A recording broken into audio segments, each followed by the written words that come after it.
پر از مهر و محبت. تبریکات و شادباشی‌های شما بهر نزدیکان و پیوندان. بخش‌های جالب و شنیدنی، سوال و جواب‌های شوق‌آور با مکافات پولی هر روزه در برنامه هموطن. همه روزه ساعت 14 به وقت مسکو و استودیو مرکزی رادیو مهاجر. بخش نخستین برنامه روز دوشنبه 2 دکبر در رادیو مهاجر. انتظار باشید. در برنامه همه روزه مکافات پولی شما را انتظار است. تلفن برای تماس 8965 151 014 8967 111 56 46.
بر شما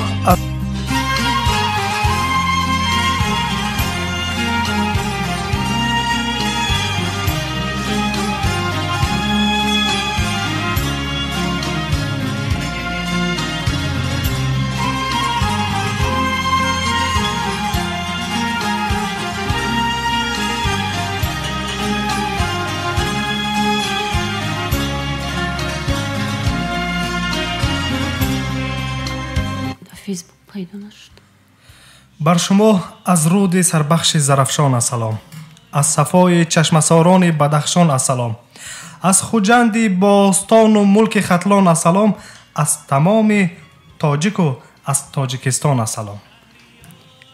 السلام ای ملت همت بلند، السلام ای دوستان ارجمند.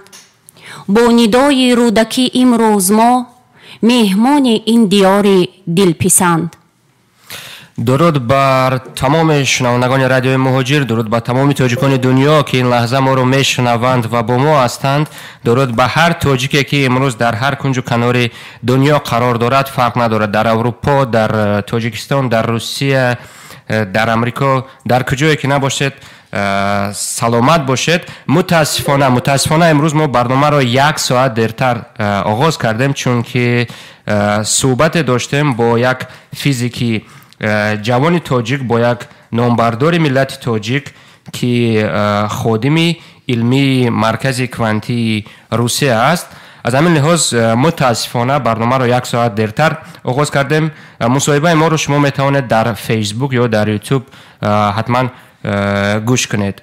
شامتان بخیر و شادی باشد شنوندگان عزیز. شما روی موج رادیو مهاجر از استودیو مرکزی رادیو مهاجر برنامه شومی غریبان رو تماشا کرده استودیو. تلفن های ما در استودیو فعال است. 8965 151 014 8967 111 56 46. می توانید زنگ زنید، تبریکات خود رو، شادباشی های خود رو گفتنی دارید به دوستان نزدیکانتون برسونید. سرودهای درخواست کردهتون رو ما پخش میکنیم. برنامه فرهنگی است، فراغتی است، برنامه تفریحی است. یک شامی باشد که با شما شامی با فراغت باشد، شامی دور از انمان خستگی ها باشد، یک شامی باشد که لذت برید. خب امیدوارم که همه شما مهاجران عزیز و عموما تاجیکان عزیز تن صحت و سلامت هستید و این لحظه میخوام به مهاجران مراجعت کنم و بگویم که در کجایی که نباشید لطفاً به ما زنگ بزنید، با ما در تماس شوید. ما همه این شام خوب با هم واخوردیم که تا که شام شما رو رنگین کنیم. شاید شما این لحظه از کار آمدید و خسته شده اید و میخواهید که کمی روی شما بالیده گردد. ما آماده‌ایم با شما هم صحبت شویم. از همین لحاظ گوشی رو بگیرید و بر رقم های 8965 151 0410 زنگ بزنید. ما آماده‌ایم شما رو بشنویم و زنگ بزنید بگویید که در کجا قرار دارید، با چه کار مشغول هستید. عموما شاید شما سر دسترخوان هستید، شاید شما در سیر و گشت هستید و دسترخوانتون پر است، خالی است. عموما چی مشکلی دارید؟ ما آماده‌ایم روز دل شما رو بشنویم و هم صحبت شما باشیم. بله، در آغاز برنامه شومی غریبان شنوندگان عزیز، ما یک سرود رو از سیراجدین فاضلوف دلبر رهداری پخش میکنیم. بعدا برنامه رو ما ادامه میدیم، صحبت ها رو ادامه میدیم. شما میتوانید به ما زنگ بزنید و یا طریق SMS با شماره هایی که ما نامبر کردیم روان کنید. هر خواهش که دارید ما اجرا میکنیم. خب، سرود رو در اجرای هنرمند دوست داشته شما سیراجدین فاضلوف پخش میکنیم. مرحمت گوش کنید، برنامه رو باز ادامه میدیم.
بازار بازوری نشنیدی حرفی رنجوری با یادی تو دل و دینم را باز بچی مغروری دل بری را دوری با یادی تو دل و دینم را باز بچی مغروری دل بری را دوری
بار دیگر شامتان بخیر شنوندگان ارجمند رادیوی مهاجر. عین حال در بخش پخش مستقیم برنامه شومی غریبان همکسبان من مطلوبه سلیمزاده و همکسبان من سامان عزیزی و مهرزاد شریفزاد در خدمت شما هستیم. با ما بنویسید، زنگ بزنید تا طبع شما بولیده گردد. بله دوستان عزیز، گفتنیم که برنامه ما مستقیما جریان دارد. занг бизанед, сурудҳоро дархост кунед ва ба наздикону дӯстонатон шодбошиҳо бигӯед ба рӯзи зодурӯзашон ба ягон саҳнаи фархонда. умуман дар ёди дӯстҳо бошед, чун шоире гуфтааст, пояи сулҳу амонӣ дӯстист, лаззати ишқу ҷавонӣ дӯстист.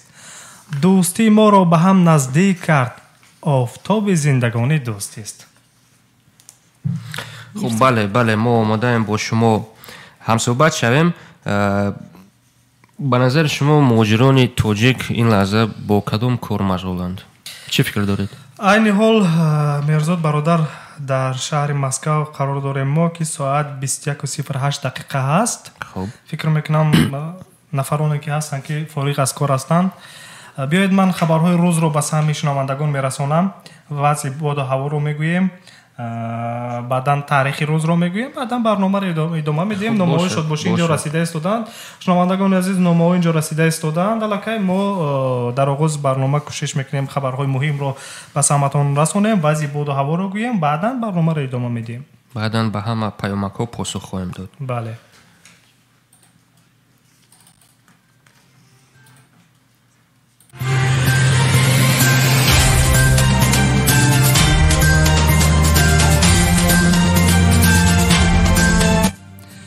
бори дигар дуруд шунавандагони азиз, бахши хабариро аз барномаи Шоми гарибон мешунавед. Сергей Лавров, вазири корҳои хориҷаи Федератсияи Русия, ҳангоми суханронӣ дар Академияи дипломатии Қирғизистон таъкид доштааст ки ташкили нодурусти раванди муҳоҷират ба ташкилоти зиёд ва мушкилоти зиёд оварда мерасонад ва инро бояд дар пешбурди корҳои фаҳмонидадиҳӣ ва роҳандозии тадбирҳои зарурӣ дар ҳалли мушкилоти соҳаи муҳоҷират расидагӣ кард. Сергей Лавров ҳамчунин ба корҳои омӯзишӣ ва баланд бардоштани савияи забондонии муҳоҷирон на дар Русия, балки дар кишварҳои худашон ишора кардааст. чун надонистани забон ба он оварда мерасонад ки муҳоҷирон дар тахт кардани ҳуҷҷатҳояшон ба камбудиҳо роҳ медиҳанд ва ё умуман хатои дигаре мекунанд ки ин албатта ба вайрон кардани қонунҳои будубош дар Русия оварда мерасонад ва дар натиҷа муҳоҷир ба хатари ихроҷ аз Русия рӯбарӯ мегардад. вазири умури хориҷаи Русия дар ин зимн илова кардааст ки кормандони вазорати корҳои дохилии Русия ки масъулияти ҷараёни муҳоҷиратӣ бар ӯҳдаашон мебошад, аллакай ба ташкили корҳои профилактикӣ миёни муҳоҷирон машғул шуданд. аммо Сергей Лавров назарашро дар ин бора равшантар возеҳ накардааст, то маълум намоем ки пулиси Русия кадом корҳои профилактикиро дар миёни муҳоҷирон ва чӣ гуна ба роҳ мондааст.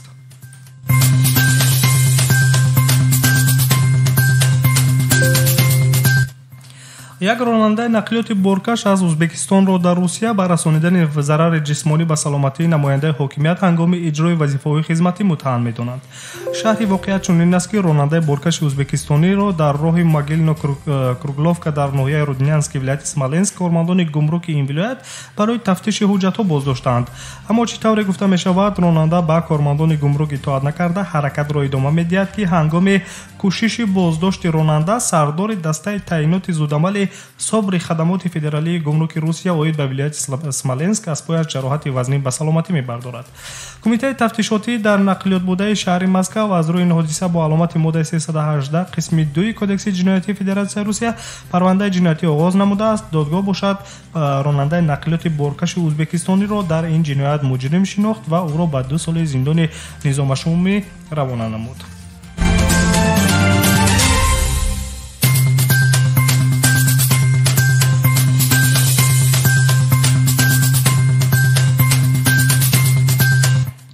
додгоҳи ноҳияи Орджоникидзевский Новокузнецки Русия як зодаи Тоҷикистонро ки аз ӯ Қутбиддин Набиев ном бурда мешавад ба 16 соли зиндони низомашсангин маҳкум кард. дар айбнома зидди Қутбиддин Набиев гуфта мешавад ки соли гузашта ном бурда маъшуқаашро куштаву дороиҳои хонаро ба якмо бурда хонаро оташ мезанад. гурӯҳи наҷоти зудамали хадамоти оташнишонӣ сари вақт ба ҷои ҳодиса ҳозир мешаванд ва аз хонаи оташзада модари пири ҷавонзанро наҷот медиҳанд. аз рӯи гуфтаҳои портали CTN Қутбиддин Набиев ки чанд муддат аз маъшуқааш пул мегирифтааст, баъди як ҷанҷоли охирин байни ӯ ва дӯстдухтараш ба ин амал даст задааст. ном бурда ҳамчунин ба гуноҳи худ пурра иқрор гардидааст.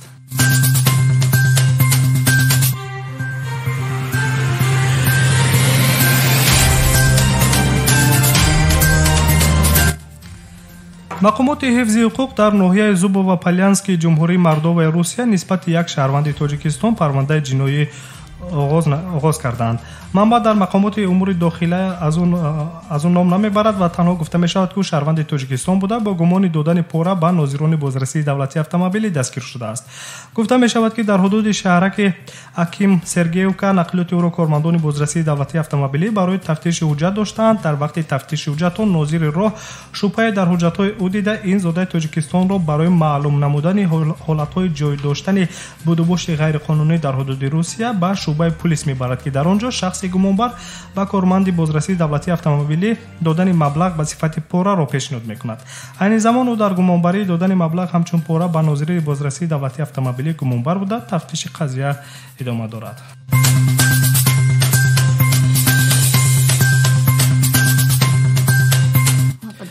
خوانندگان تاجیک در آزمون بین المللی اریتمتیک ذهنی 2019 مقام اول را کسب کردند. آزمون بین المللی اریتمتیک ذهنی 2019 امسال در جمهوری گرجستان دایر گردیده است.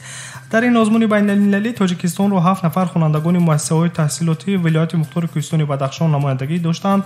در این آزمون سطحی جهانی خوانندگان از قرقیزستان، قزاقستان، تاجیکستان، ترکمنستان، ازبکستان و کشورهای اروپایی شرکت کردند. خاطر رسان میکنیم که این آزمون بین المللی اریتمتیک ذهنی 2019 روز 22 نوامبر در گرجستان با تشبث اساسیاسیون جهانی اریتمتیک ذهنی گذرانیده شده است.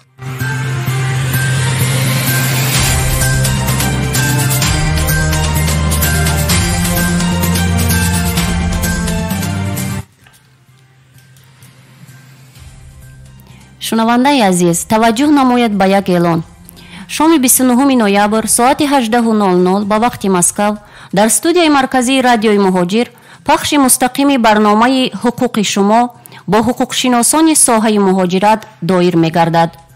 шумо метавонед саволҳои худро вобаста ба ҳолати гирифтани манзили иқоматӣ, буду бош дар қаламрави Федератсияи Русия, ба расмиятдарории ҳуҷҷатҳо, тибқи талаботи қонунгузории меҳнат, ба кор даромадан ва аз кор хориҷ гаштан, гирифтани музди меҳнат аз корфармо ва ё кордиҳанда, ҳимояти худ дар мақомоти судӣ, муносибат бо пулис, ҳангоми вохӯрдан ва ё муроҷиат ва гузаштани хати сарҳади давлатӣ ба радиои муҳоҷир тариқи SMS паёмак дар шабакаҳои иҷтимоии Facebook, Instagram, Imo, ВКонтакти ва ё дар WhatsApp ба шумораи 8965 151 04 ва 10 8967 111 5646 суоли худро бифиристед ва ё дар ҷараёни барнома ки пахши мустақим доир мегардад занг зада ба суолҳои худ ҷавобҳои мушаххас гиред.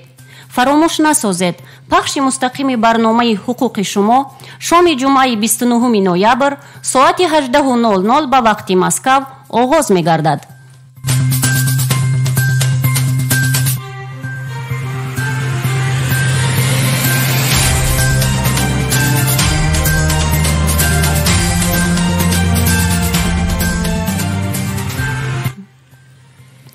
вазъи боду ҳаво барои рӯзи 28 ноябр.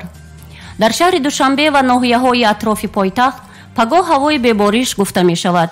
рӯзона ҳаво гарми офтобӣ буда ҳарорат аз 8 то 13 дараҷа, шабона 2 дараҷа гарм хоҳад шуд.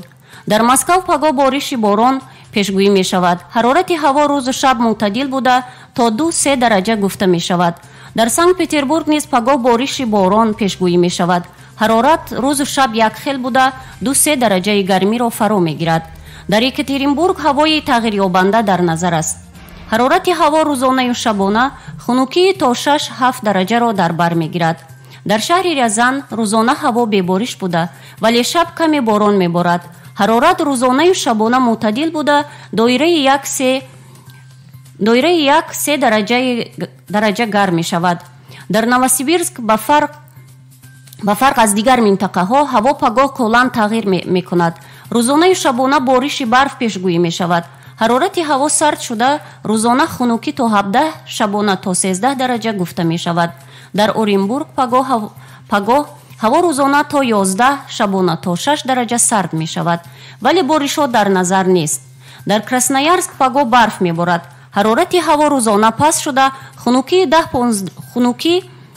10-15, шабона то 9 дараҷаро дар бар хоҳад гирифт.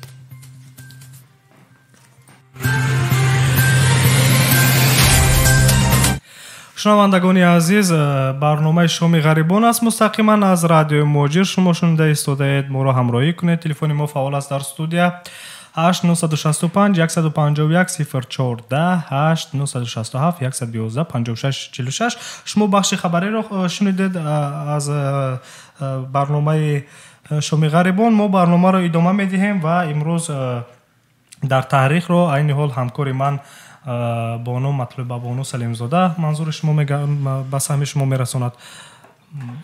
як рӯзи таърих. соли 1947 шумораи нахустини маҷаллаи хоҷагии қишлоқи тоҷикистон нашр шуд. соли 2010 бо иштироки президенти тоҷикистон эмомалӣ раҳмон маросими бастани маҷрои дарёи вахш барои сохтмони сарбанди нерӯгоҳи сангтуда 2 доир гардид. соли 1950 зодрӯзи овозхони опера ҳунарпешаи халқии тоҷикистон Владимир Каримов. соли 1951 мавлуди нависанда Амир Саиди Мунқӣ. соли 1954 зодрӯзи доктори улуми фалсафа Равшани Раҳмонӣ. соли 1970 мавлуди рӯзноманигор Саидмуроди Хоҷазод ва соли 1989 зодрӯзи журналист Абдулло Ашуров. ҳамчунин дар ин рӯз шунавандагони азиз ҷашни истиқлоли Албания ва ҷумҳурии Панама мебошад. яъне ки ҷумҳурии Албания ва Панама имрӯз рӯзи истиқлолият доранд. мо низ онҳоро шодбош мегӯем, гарчанди онҳо шояд ки моро нашунаванд, шояд ки шунаванд, намедонам. мо низ онҳоро ҳамчун як дӯст, ҳамчун як инсон табрик мегӯем. мо низ рӯзи истиқлолият дорем ки 9 сентябр ҷашн гирифта мешавад. онҳо низ моро шояд табрик гӯянд. хуб, марҳамат Мирзод, гуфтане доред? хуб, ин лаҳза мехостам ки ҳамун паёмакҳоро аз назар гузаронем. паёмако дар ин ҷо як шунаванда чо рақами ахири телефонашон 8581 дар ватсапти радио ба ман як навиштани равон кардааст. як намедонам ба чиз гӯям, як хулоса як матни равон кардааст. хоҳиш кардааст ки амиро қироат кунед. дар ин ҷо нависондааст ки тақдим ба касоне ки синашон 20 ё бештар аз 20 аст. яъне ки навишта ин бародар тааллуқ дорад ба нафароне ки синашон ё 20 сол аст ё аз 20 сол зиёд. хоб, мехонем ки чӣ навиштааст ин бародар. хоб, нависондааст: мо охирин насле ҳастем ки телевизиони сиёҳу сафед нигоҳ кардаем. мо аввалин насле ҳастем ки мусиқиро аз радио забт кардаем, филмро бо видеомагнитофон дидаем.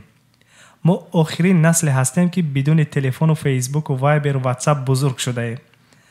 насле будем вақте нону намаки ҳар хонаеро мехӯрдем, пас онро хонаводаи худ медонистем. насле ки самимият буд, рафту омад буд, меҳрубонӣ ва эҳтиром буд. охарин насле ҳастем ки бо рафиқо бо дили пок ва соф гаштугузор кардем. насле будем ки ҳамаи равобити мо бо дӯстонамон аз рӯи ихлос ва садоқат буд, на рӯи матолибу мақсаду маром. насле ки хонаҳои мо аз рӯи шодиву хушии дӯстон буд, на масхара кардани онҳо. насле ки аз ҳамон аввали даврони зиндагӣ бо адаб ва эҳтиром ошноӣ доштем.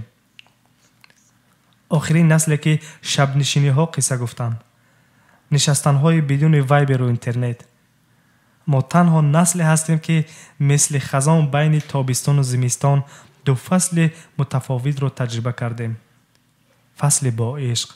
мо насле ҳастем ки дигар шабеҳе нахоҳад дошт. насли пур аз хотироти сода аммо ноб. ҳарфҳои ногуфта.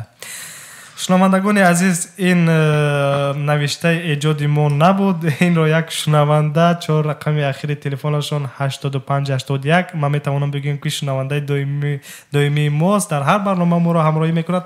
ҳамун нафар ирсол карда буданд, хоҳиш карданд ки хуб, баъд аз шунидани ин ҷумлаҳо каме ба ҳамун аввали солҳои 2000 хуб рафтам. дар ёдам омад ҳамун видеомагнитофоне ки хуб ба воситаи он филмҳои гуногунро, филмҳои ҳиндиву филмҳои амрикоиро тамошо мекардем. баъдан бояд қайд кунам ки дар ҳамун видеомагнитофон як یک چیزی بود که همه وقت او رو با پول نو توزه میکردند. با پول نو باید او چیرک میگرفت، نمیدونم او یک تجهیزات بود که در درون همون ویدیو مگنیتوفون بود و همون تجهیزات رو با کاغذ تازه یا با پول نو توزه میکردن تا که خوب فیلم رو خوبتر دیده شود. بله. خب برادر در اینجا یک زنگ شده است، چه رقم اخیری تلفنشون 5557 زنگ میزنن، ما این حال جواب میدیم. خب الو ما رو میشنوید؟ متاسفانه علاقه کنده شد. صحبت رو ادامه میدیم. بله من زیاد دارم نمون مگنیتوفون ها یک شکلی گردی داشت، یاد دارم که اینمین فیتا میگویم. بله همون رو تاب من با زبانی اومفهم کسیت ها بودند. در اینجا یک شنونده دیگر زنگ زده است و دست ما حتما جواب میگیم. الو سلام علیکم. الو ما رو میشنوید؟ بله میشنوم.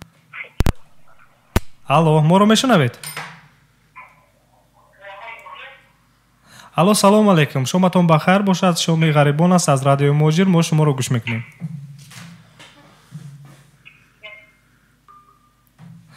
متاسفانه علاقه کنده شد. این نفر 77-82 بودند، این دفعه زنگ زدند.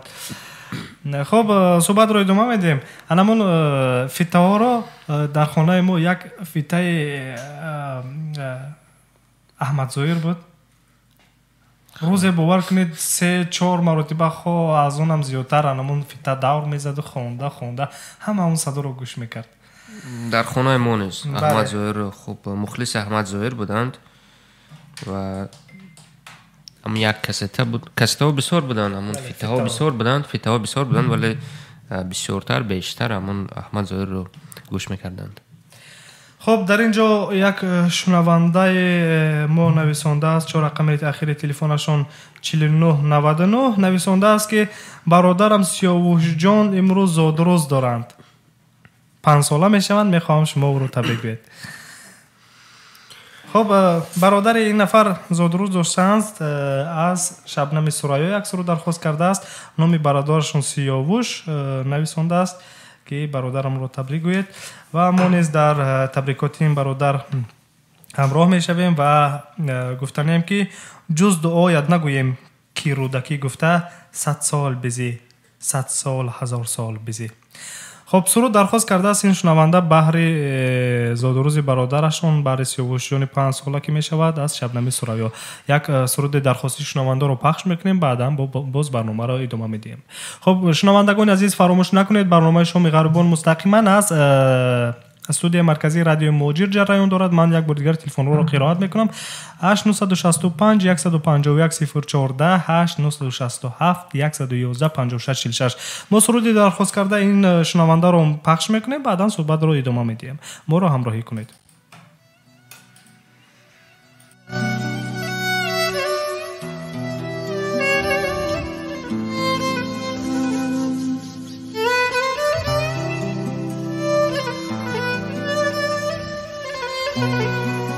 www.tajmedia.tj. اگر حرف ما را باور نداری،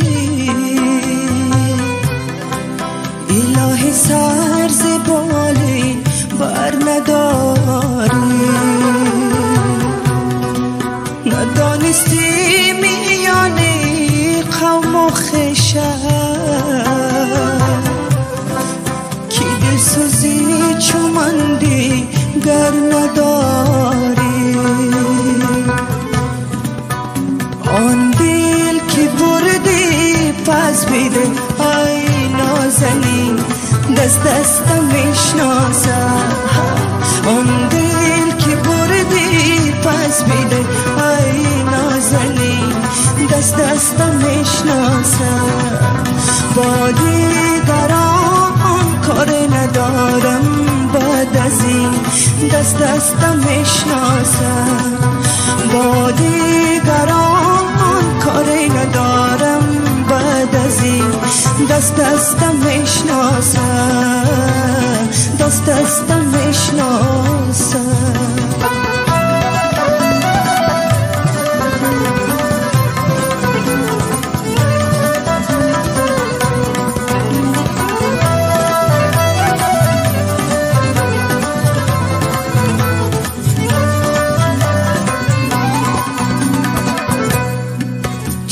از خیرمن گل خس بگیرد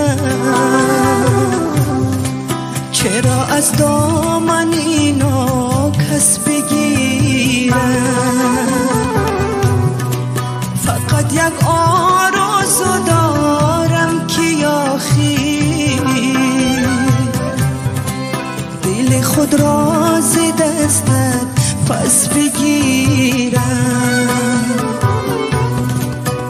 آن دل که بردی پس بده ای نازنین دست دستم میشناسم آن دل که بردی پس بده ای نازنین دست دستم میشناسم با دیگران کار ندارم بعد از این دست دستم میشناسم با دیگران کاری ندارم بعد از این دست دستم میشناسم. خب شنوندگان عزیز برنامه شومی غریبان است. اینجا یک نفر زنگ میزند ما جواب میدیم. الو سلام علیکم. الو سلام علیکم. ما رو میشنوید؟ 77 82 زنگ میزند. الو سلام علیکم. ما رو میشنوید؟ خب گوش میکنیم برنامه شومی غریبان است. از رادیو مهاجر خود رو معرفی میکردید. فیروزه بانو از کجا زنگ میزنید؟ از ولایت لیپسک. از لیپسک. قریب هستم در ملک روستا. خب میخواهم سلام خود رو با تمام تاجیک و تاجیکستانی ها رسانم با یک سرودی که در وصف وطن باشه. سرودی وصف وطن رو درخواست میکنید. خب میبستم با تمام تاجیکستانی ها که این زمان من زیاد از یک سال شد بیرون از وطن هستم. زنده باشید فیروزه بانو. خب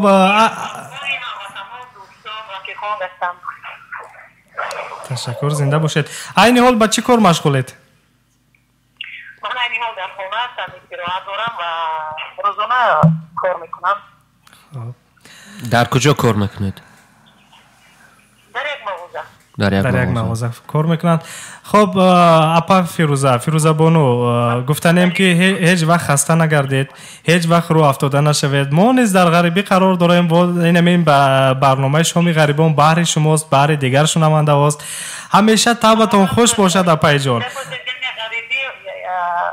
مهری وطن رو بازم زیاده میگردونم. بله اسلام رو بازم زیاده میگردونم. فرمانی آنها میشنید، فرمانی آنها میگردد. من برای شما فیروزه بانو یک شعر قرائت میکنم، بعد سرودی درخواست کرده شما رو پخش میکنم. راضی هستید؟ گوش میکنید؟ بله. خب یک غریبی گفتید، یک با یادم آمد یک چند مصرع شعری میگویند که غریبان را کی میپرسد در این شام غریبانه، تمام خلق بی‌پروا، تمام ملک بیگانه، سرم چون چرخ میگردد، تنم چون بید میلرزد، دلم چون کوره میسوزد در این شام غریبانه. نه ملکم هست نه مالم، نه کس پرسد زی احوالم، زی شب تا روز مینالم در این شام غریبانه. من گفتنی هستم که هیچ کس رو افتاده نباشد. شنوندگان عزیز ما نیز غریب هستیم در تشکر فیروزه بانو. اگر راضی باشید یک سرود هست قشلاقه که من بوی چپاتی دارد. بهترین میشد. قبول دارید؟ بله چرا نه. هر چیزی که از جانب دوستان است چرا نه قبول میکنه. سرود پخش میکنیم قشلاقه که من بوی چپاتی دارد. استاد قربان علی عبدالله میسراید. تشکر برای زنگتون. سلامت باشین.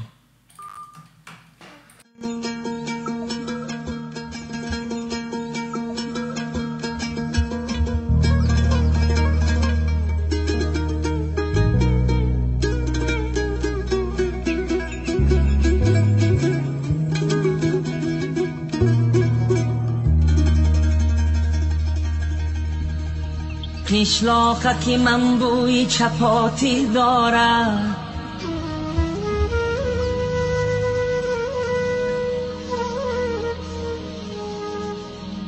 قشلاقکی من بوی چپاتی دارد،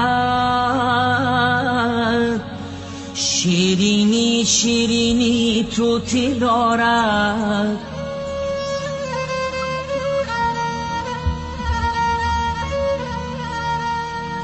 از چوبی درختی به در هر خانه گوهره سبزی ملکوتی دارد، ملکوتی دارد.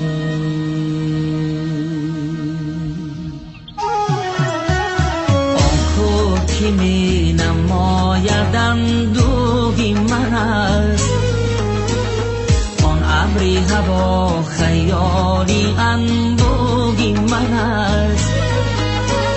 بارانی سریش میبرد بر وطنم، بارانی سریش میبرد بر وطنم. آن باد که میوزد بران